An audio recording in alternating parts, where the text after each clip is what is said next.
Shalom Bapak Ibu, Saudara-saudara dan teman-teman sekalian. Apa kabar semuanya? Selamat datang kembali di dalam podcast Ngulik Firman.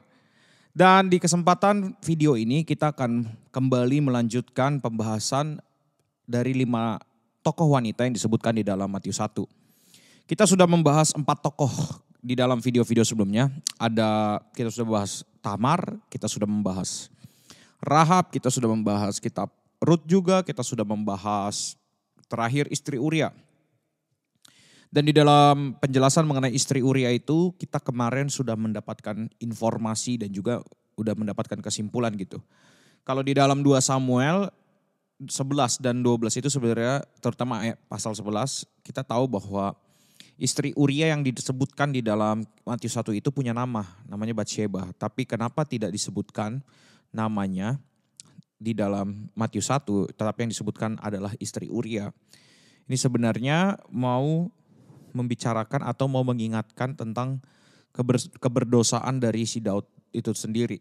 Bahwa Daud pernah melakukan sesuatu yang fatal meskipun janji Tuhan kepada Daud itu sangat luar biasa ya. Bahwa Tuhan menjanjikan keturunannya, kerajaannya itu tidak akan pernah berkesudahan sampai selama-lamanya gitu. Nah, tapi ternyata meskipun Tuhan berjanji, tetap ternyata Daud masih bisa jatuh ke dalam dosa. Dan ini yang mau dibicarakan di dalam Alkitab, bahwa tidak ada satu orang pun yang bisa sebenarnya hidup kudus tanpa ada dosa atau tanpa ada celah sedikit pun. Ini yang mau dibahas, sehingga dari semua silsilah keturunan itu nanti pada akhirnya nanti kan semuanya ini akan menuju kepada Yesus di akhirnya di dalam Matius 1 tersebut. Dan di akhirnya kita akan menemukan bahwa yang akan menyelamatkan dan yang mampu menyelamatkan semua orang-orang yang percaya kepada Yesus, bahkan keturunan-keturunan Yesus, leluhur-leluhur Yesus sebelumnya, yang mampu menyelamatkan hanya Yesus saja, tidak ada orang lain. Jadi semua pemenuhan janji Allah akan dipenuhi di dalam Yesus. Itu yang mesti kita ketahui di dalam perjalanan dari silsilah Yesus Kristus di Matius 1. Kemudian kita akan membicarakan mengenai nama wanita terakhir. Untuk itu saya mau mengajak Bapak Ibu Saudara dan teman-teman sekalian, mari membuka kitab Matius. Matius 1, kita akan baca ayatnya. Mungkin kalau Bapak Ibu sedang ada di rumah boleh dibuka Alkitabnya dan juga dibuka catatannya. Tapi kalau mungkin Anda sedang di dalam perjalanan boleh juga untuk mengambil Alkitab yang bisa bisa bersuara atau mungkin bisa membuka Alkitab di dalam handphone atau iPad atau tab Bapak Ibu Saudara, atau mungkin mendengarkan langsung dari video ini. Matius 1 ayat yang ke-16, kita loncat jauh ke ayat 16. Di situ ada nama yang disebutkan, beberapa nama lagi. Yakub memperanakan Yusuf suami Maria yang melahirkan Yesus yang disebut Kristus. Sekali lagi, Yakub memperanakan Yusuf suami Maria yang melahirkan Yesus yang disebut Kristus. Jadi kita menemukan bahwa nama terakhir yaitu Maria ibu Yesus. Dan untuk bisa lebih memperjelas mengenai Maria ini dan juga kita bisa mempelajari tentang Maria, maka saya mau mengajak Bapak Ibu dan saudara sekalian untuk membuka kitab Lukas. Karena di situ dijelaskan lebih detail gitu ya. Lukas 1, mari kita buka bersama-sama kitab Lukas 1. Dengan judul perikop pemberitahuan tentang kelahiran Yesus di ayat 26 sampai ayat 38. Kita akan membaca Lukas 1 ayat 26 sampai ayat 38. Saya akan bacakan untuk kita semua. Dalam bulan yang ke-6 Allah menyuruh malaikat Gabriel pergi ke sebuah kota di Galilea bernama Nazaret, kepada seorang perawan yang bertunangan dengan seorang bernama Yusuf dari keluarga Daud. Nama perempuan itu Maria. Ketika malaikat itu masuk ke rumah Maria, ia berkata, "Salam hai engkau yang dikaruniai, Tuhan menyertai engkau." Maria terkejut mendengar perkataan itu lalu bertanya di dalam hatinya, "Apakah arti salam itu?" Kata malaikat itu kepadanya, "Jangan takut hai Maria, sebab engkau beroleh kasih karunia di hadapan Allah. Sesungguhnya engkau akan mengandung dan akan melahirkan seorang anak laki-laki dan hendaklah engkau menamai dia Yesus. Ia akan menjadi besar dan akan disebut anak Allah yang maha tinggi dan Tuhan Allah akan mengaruniakan kepadanya tahta Daud bapa leluhurnya." Kita baca sampai situ aja. Di video berikutnya kita akan menyelesaikan pembacaannya. Jadi kita akan melihat ayat 26 sampai 33 ini, terutama kita akan membicarakan mengenai pesan malaikat kepada Maria. Jadi kita langsung ke bagian situ saja. Saya tidak akan menjelaskan mengenai Nazaret dan juga mengenai Galilea, meskipun di situ ada sebuah makna yang luar biasa, sangat luar biasa kalau Bapak Ibu mau cari tahu mengenai peristiwa ini gitu, atau bahkan runtutan peristiwa dari perikop sebelumnya. Kita lihat di ayat 28, ketika malaikat itu masuk ke rumah Maria, ia berkata, "Salam hai engkau yang dikaruniai Tuhan, Tuhan menyertai engkau." Jadi di sini ada sebuah salam yang luar biasa, hai engkau yang dikaruniai Tuhan. Jadi pesan yang disampaikan Tuhan melalui malaikat kepada Maria ini adalah bentuk kasih karunia Tuhan kepada Maria. Sekali lagi, ini adalah bentuk kasih karunia Tuhan kepada Maria. Ini menjadi penting perkataan ini. Kenapa? Kita harus mengerti makna dari kasih karunia. Kasih karunia itu artinya adalah sesuatu yang didapatkan dengan kita itu mendapatkannya bukan karena kita layak gitu. Kita tidak layak mendapatkannya, tetapi kita mendapatkannya. Itulah kasih karunia itu tersendiri. Nah, makanya kita melihat di sini bahwa perkataan ayat 28 bilang, hai engkau yang dikaruniai Tuhan, Tuhan menyertai engkau. Jadi kalau kita mau membayangkan atau kita mau memikirkan, kenapa Maria diberi kesempatan atau mungkin diberikan anugerah yang seperti ini? Jawabannya adalah hanya karena Tuhan mau mengaruniai dia. Jadi sekali lagi, jawabannya adalah hanya karena Tuhan mau mengaruniai dia. Mungkin nanti ada pertanyaan lagi, kenapa Tuhan mau mengaruniai dia? Jawabannya adalah itu semua hanya karena kasih karunia Tuhan aja, karena Tuhan mau berbelas kasih. Jadi kita harus mengembalikan ini kepada Tuhan, bukan kepada orangnya gitu, atau kepada Marianya gitu. Mungkin ada beberapa yang berpikir bahwa wah Maria ini dia adalah seorang yang kudus, wanita yang tidak bercacat celah, dia adalah perawan yang kudus dan lain sebagainya macam. Tapi saya tidak akan terlalu menyinggung itu, tapi kita coba sama-sama berpikir seperti ini. Kalau seseorang diberikan karunia oleh karena dia bisa mencapai sesuatu atau misalkan memang dia layak gitu ya. Sekali lagi kalau dia dikasih sesuatu karena dia layak, apakah bisa disebut itu sebagai sebuah kasih karunia? Sekali lagi kalau orang mendapatkan sesuatu karena memang dia layak, apakah itu dibilang kasih karunia? Seperti contohnya gini, ada murid di sekolah belajar mati-matian, gak pernah bolos, aktif di sekolah, akhirnya dia menjadi ranking 1. Nah pertanyaannya, apakah dia ranking 1 itu karena usahanya atau karena belas kasihan? Sudah pasti itu semua karena usahanya. Tetapi kalau ada orang gitu, ya kita juga sering dengar ya cerita-cerita di sekolah gitu. Ada seorang guru, misalnya ini anak secara akademis bodoh banget gitu ya. Misalnya pelajaran matematikanya nilainya merah terus, ya nilainya kurang terus gitu. Tapi dia rajin gitu, gak pernah melawan, terus selalu on time sekolah, selalu aktif di sekolah. Atau bahkan kalau kita lihat ada orang-orang gitu yang punya prestasi olahraga atau kesenian di sekolah, kemudian diutus dari sekolahnya untuk mewakili sekolahnya lomba-lomba bahkan sampai internasional.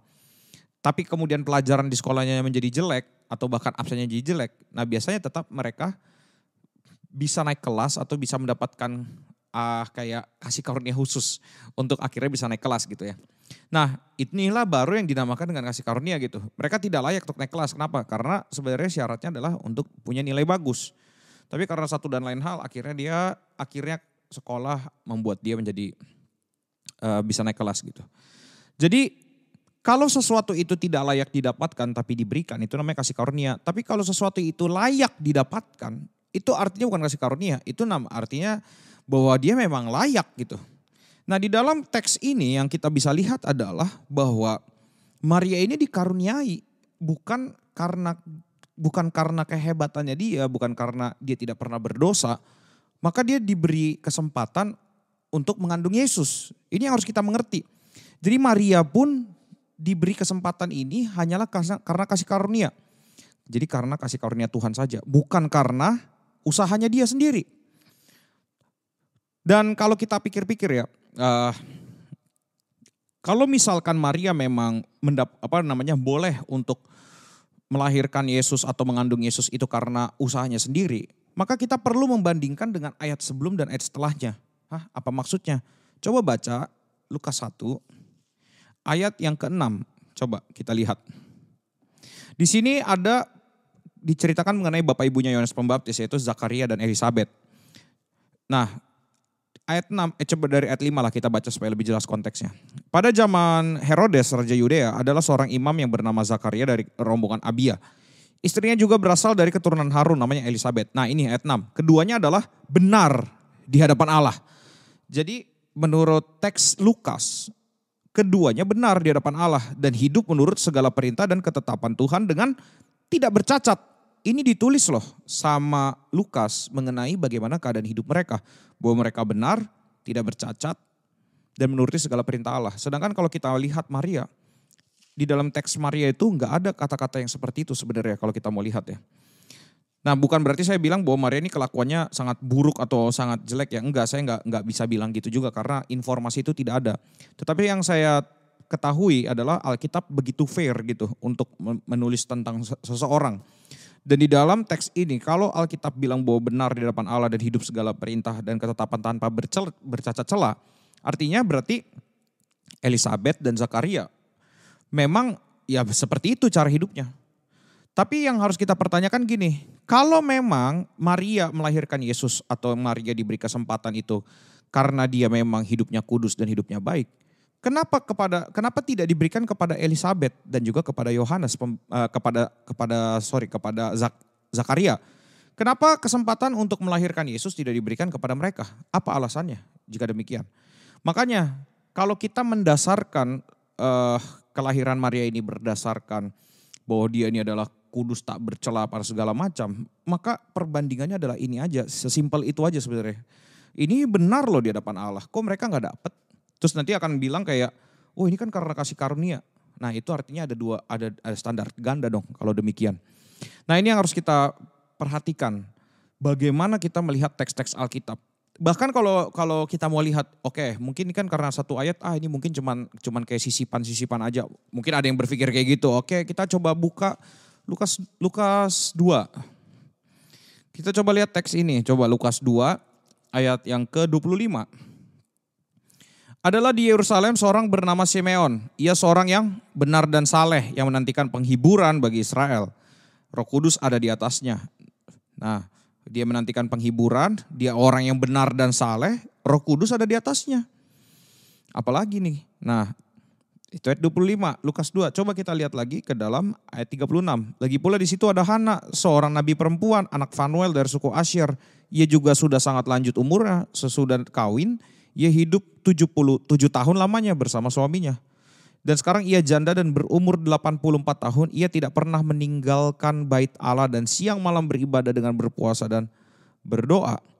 Nah coba bayangkan, ada juga nama-nama orang lain yang disebutkan di dalam bagian ini. Dan mereka disebutkan benar dan saleh. Kenapa kepada mereka tidak diberikan kesempatan untuk bisa melahirkan Yesus? Maka kita harus berpikir gini.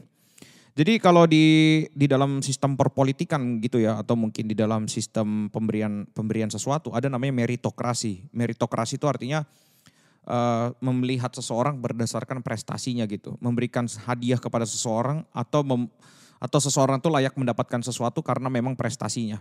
Itu meritokrasi.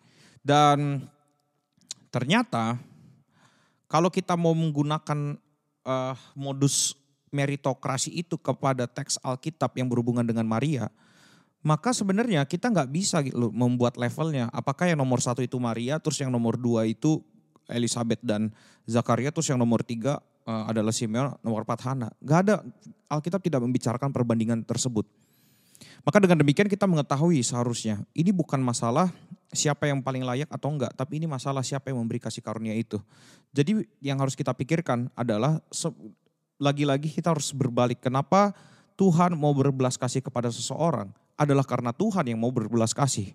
Bukan karena Tuhan melihat seseorang itu layak untuk mendapatkannya. Bukan karena Tuhan melihat ini orang benar atau enggak, ini orang suci atau enggak. Bukan, tapi karena Tuhan hendak berbelas kasih kepada orang tersebut. Makanya ketika itu malaikat ngomong apa? Salam hai engkau yang dikaruniai Tuhan. Tuhan menyertai engkau. Nah jadi ini yang terjadi bahwa Maria itu dikaruniai Tuhan dan Tuhan menyertai dia. Jadi ini semua kenapa akhirnya Maria yang dipilih, kita cuma bisa bilang ini karena Tuhan. kok Maria bisa mengandung Yesus tanpa adanya persetubuhan dengan laki-laki? Karena Tuhan. Terus apalagi kenapa ya pada intinya semuanya akan harus balik lagi ke Tuhan, bukan lagi kepada si Marianya. Itulah mengapa kita melihatnya ini bukan kepada Maria. Makanya teks Alkitab seharusnya membuat kita yang dipuji itu bukan orangnya, manusianya, tapi adalah kepada Tuhan. Dan Allah yang berkarunia itu, berkarunia juga kepada kita orang-orang berdosa dengan cara apa? Akhirnya lahirlah Yesus. Dan Yesus inilah yang akan menyelamatkan dosa, bukan menyelamatkan dosa ya, tapi menyelamatkan kita dari dosa. Dan setelah kita diselamatkan dari dosa, kita akhirnya akan diberi kelimpahan anugerah oleh karena kita adalah anak-anaknya Dia. Jadi makanya ini adalah sebuah hal yang harus kita pikirkan gitu ya. Kenapa Maria, kenapa Yesus harus lahir. Dan kalau misalkan memang kalau kita berpikir bahwa Maria memang tanpa dosa gitu atau tanpa cacat celah, lalu kenapa harus ada juru selamat yang lahir di dunia ini? Karena juru selamat itu lahir di dunia ini, Yesus lahir di dunia ini oleh karena tidak ada satupun manusia yang bisa selamat oleh karena usahanya sendiri. Kalau ada satu manusia saja yang bisa selamat karena usahanya sendiri, maka ya udah, satu orang inilah yang harusnya menjadi imam besar kita semua. Tapi ternyata tidak ada manusia, bahkan Maria pun tidak bisa menyelamatkan dirinya sendiri. Makanya Kristus menyelamatkan kita semua, termasuk juga Maria. Dan di dalam teks Matius 1 itulah yang mau digambarkan bahwa Yesuslah yang akan menyelamatkan semua orang, termasuk semua orang yang intinya percaya kepadanya. Nah ini yang bisa kita pelajari sehingga kita tidak salah di dalam memandang atau melihat kepada teks-teks Alkitab. Itu dulu yang ingin saya bahas pada video kali ini. Mungkin ada banyak orang yang tidak setuju atau kontra, terutama dari pihak-pihak yang berteologi lain. Gak apa-apa, saya tidak akan tanggapi juga. Jangan lupa, tapi kalau ada pertanyaan silakan. Kalau mau bertanya, it's okay gitu. Saya akan coba bahas dengan beberapa pola pikir yang mungkin bisa membuat kita merenungkan ulang gitu tentang tokoh-tokoh Alkitab, tentang kekristenan dan sebagainya macam. Mari kita akan sama-sama berdiskusi, tapi kalau sudah menyerang saya tidak akan menjawabnya sedikit pun. Atau menganggap ini pintar, ini bodoh, ya terserah Anda lah gitu ya, gak apa-apa ya. Oke, itu saja yang bisa kita bahas dan jangan lupa untuk terus membaca Alkitabnya karena video ini tidak bermaksud untuk menggantikan pembacaan Alkitab Bapak Ibu Saudara sekalian. Tetapi ini untuk sedikit menolong, saya bilang ini sedikit menolong karena kita boleh juga mendengarkan dari tempat lain untuk menambah khazanah pengetahuan kita. Oke, itu saja dan jangan lupa untuk terus baca Alkitab dan jangan lupa untuk terus like, share, subscribe video ini dan semangat mengulik firman and God bless you all.